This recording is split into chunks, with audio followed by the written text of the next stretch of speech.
more of our teams, especially the ones that might be a little bit further on that leaderboard than you would expect, get a little bit more aggressive, take control of your destiny. This, though, bit of a fight here. It's Alex reckless down. Alex is a solo. Liam and Jace having to close on in here, but taking it very, very calmly. Playing off on above as Jace drops on down. Alex looking for the revive onto Reckless. Not quite going to be able to find it. The pressure keeps coming through from up above. Alex trying to do anything to find that initial shot. Hits an angle, but not quite connecting with the shot. And Reckless is able to get finished there as well. So huge moment here for Liam and Jace to close out this fight. Alex just stuck between a rock and a hard place, though, and dealing with the likes of Jace, just too healthy. The HP advantage working against him entirely. 160 points. Liam and Jace are just freaking of confidence right now, and they have good reason to do so, but Clicks, on the other hand, it's all going to come down to a Game 6 performance, and it's not even about consistency. It's not about a strong placement. They have to win.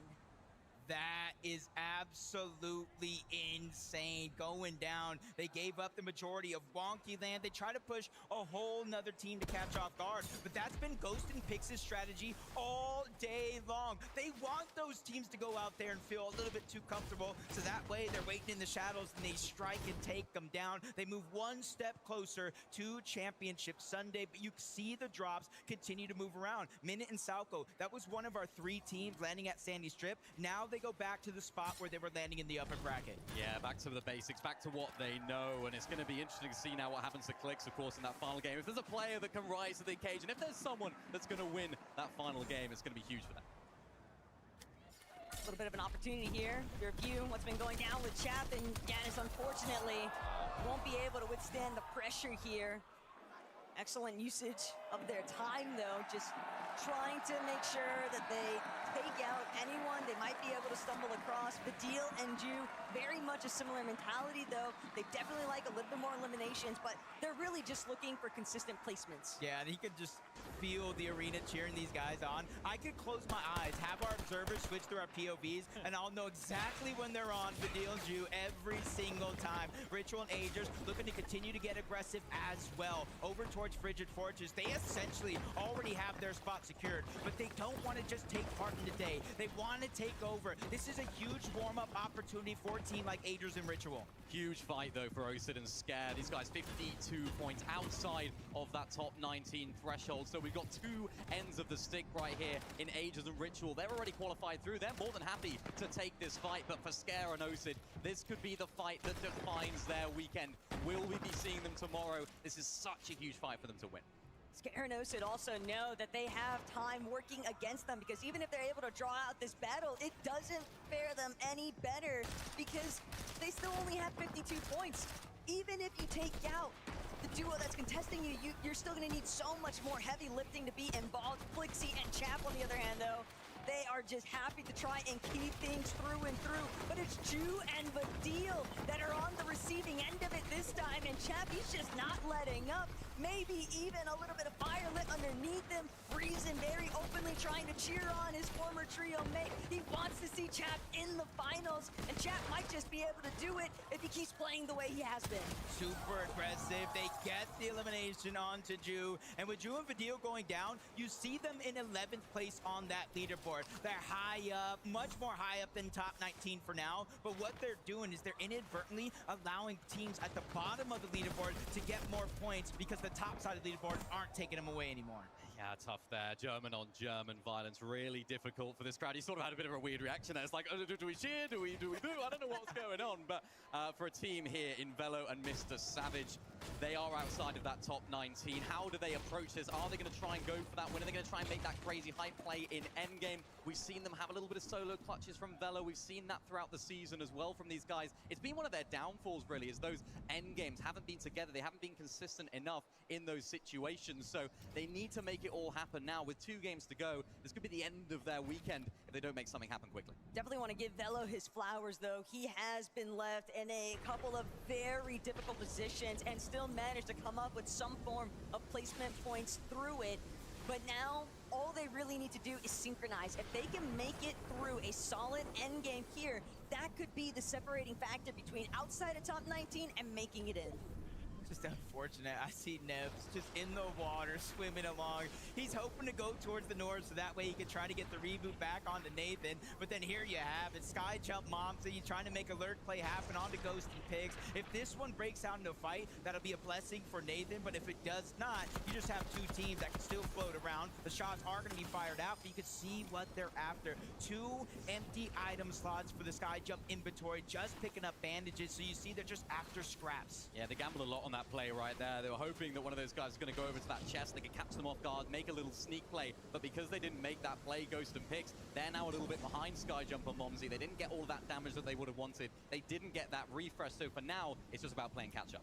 Nebs might be far out enough in open waters, though, to avoid the peripherals, at least from Pix and Ghost, but actually bringing back his teammate will be a whole different slew of problems. Osid and Scare, though, they have not been able to find a conclusion at this exchange over by Frigid Fortress, and this is starting to become a worst-case scenario because the more time invested, the more materials invested, it's not like they're having great opportunities to refarm all of those mats. Meanwhile, Agers, Ritual, they can do whatever they feel like.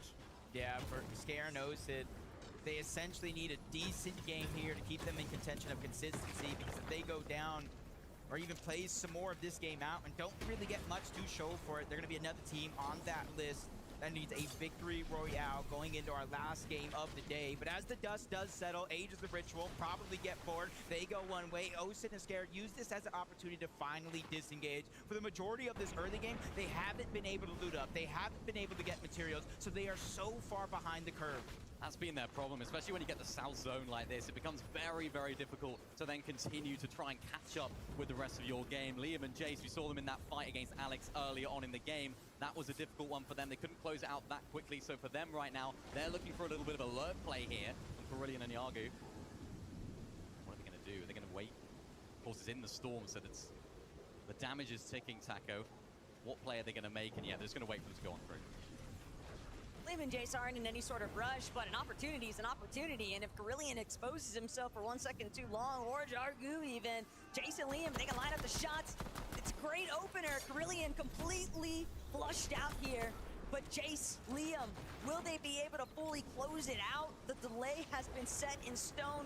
Jargu with the backup measures means that Liam and Jace forced to pull back. Yeah, and I like that decision right there, because it's easy to feel like you got the green light to go. You just did over 100 damage. They're already weak to the zone, but they are also weak. They're one shot away from going down themselves, so they make that smart IQ play to go ahead and disengage, heal up, and then make it to zone. QNDX and Phantom trying to do the same thing. 90 points. They don't even need a massive game here. Again, you just need to stay in contention to making it possible to qualify through consistency in last game. It's a really awkward position to be in where they are right now. They could need a win going to the last game if this game isn't quite as good. They're not so far into that top 19 where it makes it so that they can just play out their placements.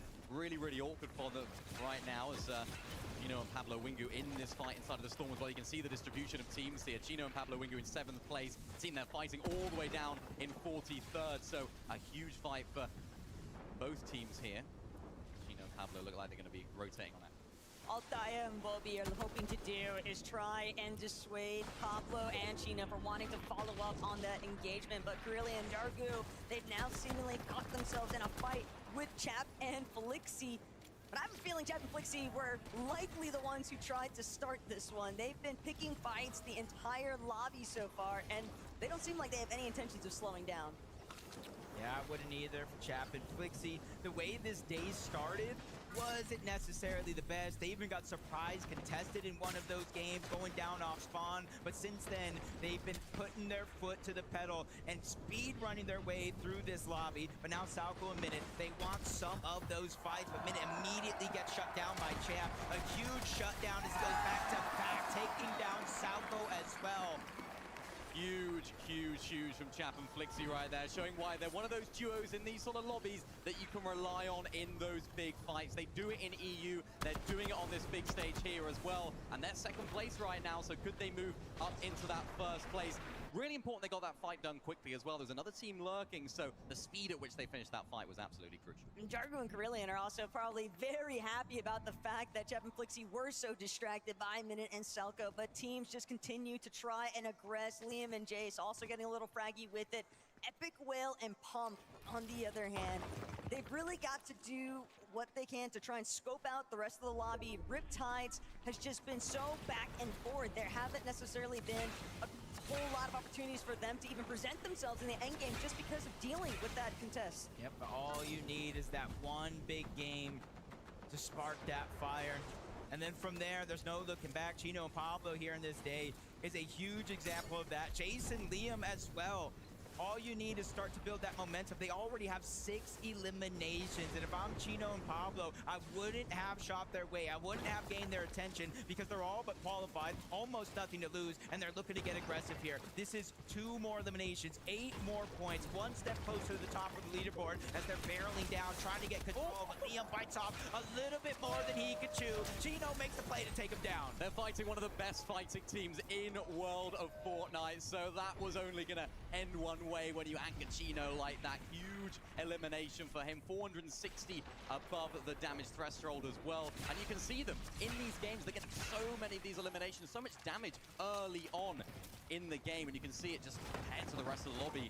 That's what they're so good at.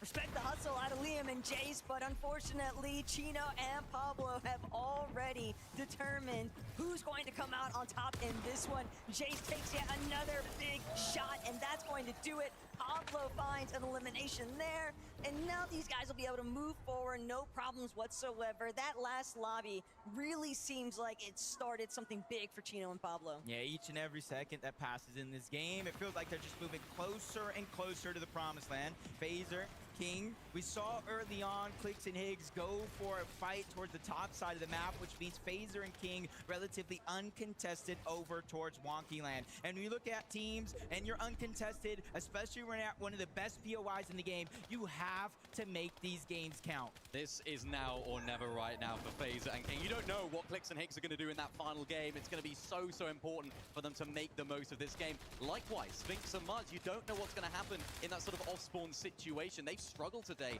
Taco looking good in this game, though, looking above the Storm Surge threshold. Looking good. All Muzz and Sphinx were after at the start of this day was seeing whether or not they could actually find quick conclusions towards that off-spawn, but Nathan and Neps just haven't provided it. They seemingly counter-stratted exactly for that circumstance, and even with Muzz and Sphinx trying to goad them into the engagement, they just weren't taking the bait, and I can't blame them because it's a complete stark difference of the two dynamics between those teams, and it's left them in a really rough spot, but they're not the only ones trying to see if they can fare for better weather here. Marius, tough spot. Really tough spot. Definitely not home and dry right now, and Marius, known as one of the best fraggers in the world, haven't really seen that from him in the EU for a little while right now. What better way to solidify your spot, not only in the grand finals, but also as one of the better fraggers in the world. Reclaim that spot. All that hype that was surrounding your name has to now do it as a solo. Needs to break into those placement points just to propel himself and iDrop into that position, because of course it's not going to be easy for them, Jacob, but this is the player that you want in these situations. Yeah, it's definitely going to be needed because, again, he doesn't need to win. He's at 108 or so points. He just needs to get as close as possible to that threshold and then, again, perform well in game number 6.